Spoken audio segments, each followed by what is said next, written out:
Terima kasih Anda masih bersama kami di Berita Padang. Bagi Anda yang baru saja bergabung, kami hadirkan kembali 3 berita utama pada pagi hari ini.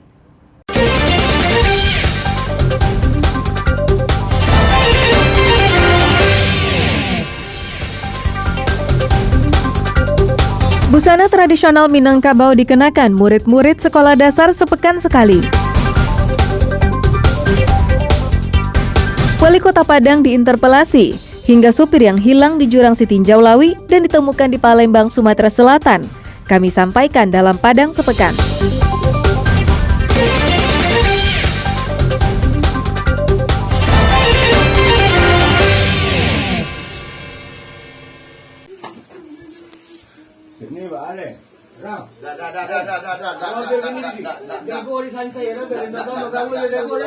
Petugas langsung mendatangi rumah Nadia dan menangkapnya. Saat petugas datang, keluarganya kaget, tidak menyangka jika Nadia terlibat pencurian. Sebelumnya, polisi menangkap Dego, teman dekat Nadia. Warga Payakumbuh Barat ini diringkus saat berada di rumahnya. Berdasarkan bukti-bukti yang sudah dikantongi petugas, Dego tak bisa mengelak dan pasrah dibawa petugas. Pasangan remaja ini nekat mencuri barang berharga dengan cara membobol jok sepeda motor yang berada di parkiran. Dalam pemeriksaan, Dego mengaku kalau aksi ini dilakukan bersama teman dekatnya, Nadia, yang merupakan warga Kabupaten 50 Kota. Hasil pencurian digunakan untuk bersenang-senang. Modusnya, Dego bertugas mengawasi lokasi sambil mengangkat jok sepeda motor, sedangkan Nadia menggasak barang berharga yang disimpan di dalam jok. Sebagian besar benda berharga yang dicuri dari dalam jok adalah telepon genggam dan dompet. Setelah kita lakukan penyelidikan, akhirnya kita amankan seorang laki-laki. Akhirnya dia mengakui bahwa dia melakukan perbuatan ini bersama dengan teman-temannya, teman perempuannya. Untuk barang bukti yang kita amankan ada 2 unit handphone dan 2 unit sepeda motor. Dalam hal ini kita berupaya untuk melakukan pengembangan dan pendalaman terhadap si pelaku. Karena mungkin ada TKP lain yang dilakukan oleh si pelaku.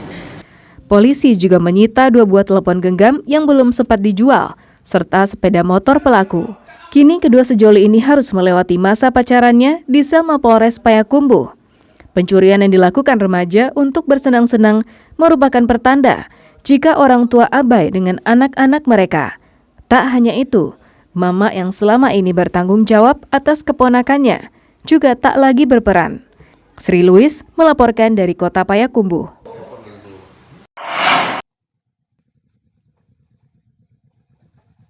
Belum adanya jembatan penghubung dari Kecamatan Sungai Aur menuju Jorong Sikilang, Nagari Persiapan Sikilang, Pasaman Barat, menjadi kendala sendiri bagi masyarakat. Untung ada ponton yang dipergunakan sebagai alat transportasi utama yang digunakan warga untuk menuju Jorong Sikilang maupun pusat Kecamatan Sungai Awa. Ponton sudah puluhan tahun digunakan warga. Ponton adalah semacam rakit dari kayu yang ditarik oleh pengemudinya menggunakan tali tambang sebagai kemudi yang sudah terpasang dari seberang sungai ke seberang sungai di depannya. Dalam sehari, puluhan hingga ratusan warga menggunakan ponton. Setiap kali menyeberang, pengendara dikenakan biaya Rp5.000 untuk satu sepeda motor. Salah seorang mengaku menggunakan ponton apabila hendak pergi ke pusat kecamatan. 1 kali 1 minggu lah. Tapi yang banyak kan orang yang jualan ke model-model. Orang yang jualan ke Sikilang umpama hari Jumat kan. Itu harus pakai ponton. Masa kesusahan lah. Karena jembatan nggak ada, tentu hubungan itu kurang lancar. Sementara itu, menurut pengemudi ponton, warga setempat menjadi langganannya setiap hari untuk berangkat ke ibu kota kecamatan maupun sebaliknya. Pengemudi ponton sangat senang dapat membantu menyeberangkan warga. Penyeberangan antara bahasanya macam pulau lah itu, macam dari Sikilang, nyeberang dari sinilah, dari Ujung Gading, dia nyeberangnya satu-satunya di sinilah. Kira-kira yang mudik kira-kira 50, kadang pulangnya juga segitu juga. Dalam 100 lah per hari orangnya. Warga berharap pemerintah Kabupaten Pasaman Barat membuatkan jembatan penyeberangan sehingga warga tidak harus keluar uang setiap kali menyeberang naik ponton. Safaatul Ulum melaporkan dari Pasaman Barat.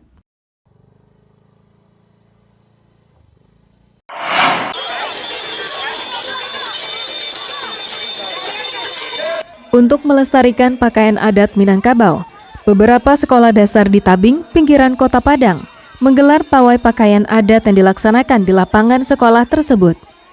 Pemko Padang mewajibkan murid-murid untuk berbusana adat setiap hari Kamis, guna mendukung program melestarikan adat dan budaya Minangkabau.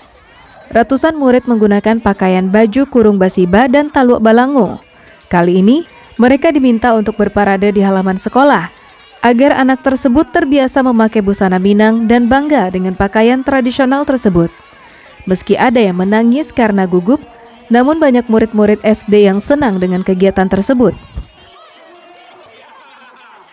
Hari Kamis, semua siswa-siswi Kota Padang memakai pakaian daerah ke sekolah. Gunanya agar anak-anak lebih memahami lagi budaya alam Minangkabau tentang keseniannya, pakaiannya. Orang tua siswa dan pihak sekolah juga mendukung kebijakan tersebut agar busana adat tradisional tidak tergerus oleh perkembangan zaman. Robiham melaporkan dari Padang.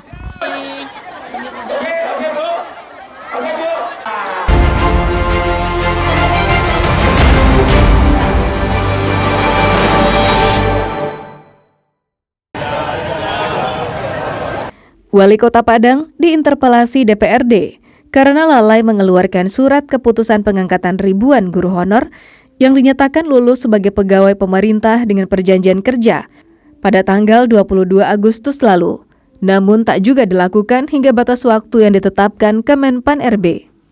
Padahal, DPRD Padang telah menganggarkan lebih dari 16 miliar rupiah pada APBD perubahan tahun ini untuk gaji P3K yang baru. Wali Kota tak berkenan dikonfirmasi penyebab keengganannya mengeluarkan SK pengangkatan P3K. Hak interpelasi DPRD Padang tersebut diinisiasi oleh 8 anggota yang berasal dari 3 fraksi.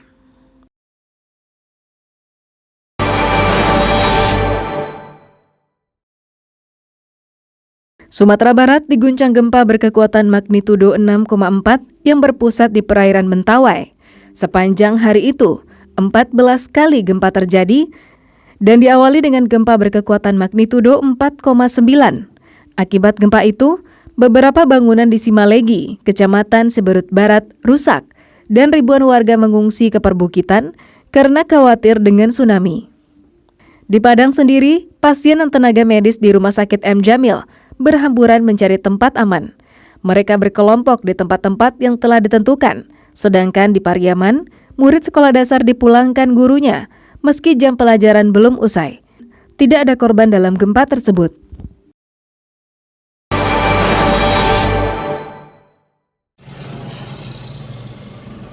Hujan deras yang mengguyur Sumatera Barat selama 3 hari pada awal minggu ini menyebabkan banjir di beberapa daerah.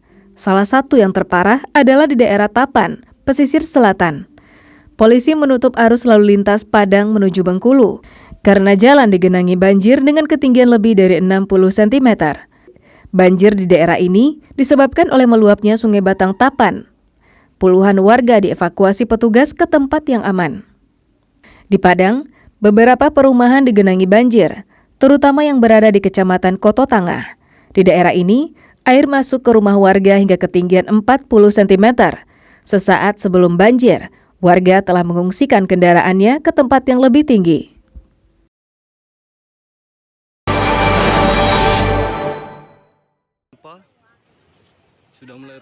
Empat bangunan di Kecamatan Siberut Barat rusak akibat gempa magnitudo 6,4 yang bersumber di perairan Mentawai tak jauh dari desa Simalegi. SD Negeri 11 di desa itu merupakan bangunan yang rusak parah, dinding dan plafonnya jebol. Beruntung tak ada korban dalam peristiwa itu. Sesaat setelah gempa, guru-guru menenangkan muridnya dan mengajak mereka mengungsi ke tempat yang lebih tinggi untuk menghindari tsunami. Selain murid, warga Simalegi juga mengungsi ke perbukitan. Mereka bertahan di sana selama 2 hari. Di Sumatera Barat, Kabupaten Kepulauan Mentawai termasuk yang terbaik dalam hal mitigasi bencana. Inisiatif warga mengungsi ke perbukitan adalah bukti keberhasilan sosialisasi mitigasi bencana di daerah itu.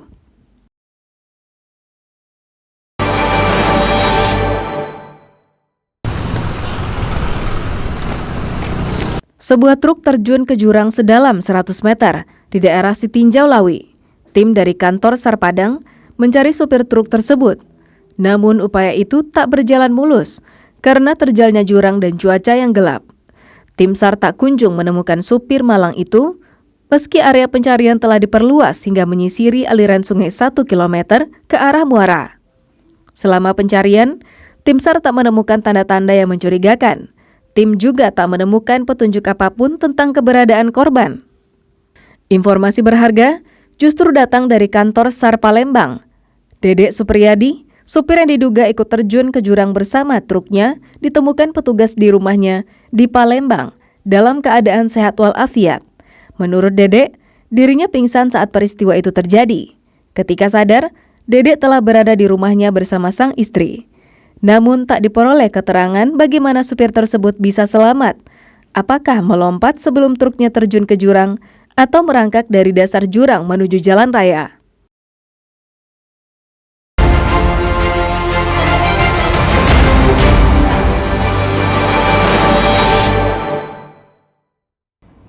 Saudara, informasi tadi sekaligus menutup berita Padang pagi ini. Saya Frin Meriana beserta tim redaksi yang bertugas mengucapkan terima kasih. Sampai jumpa.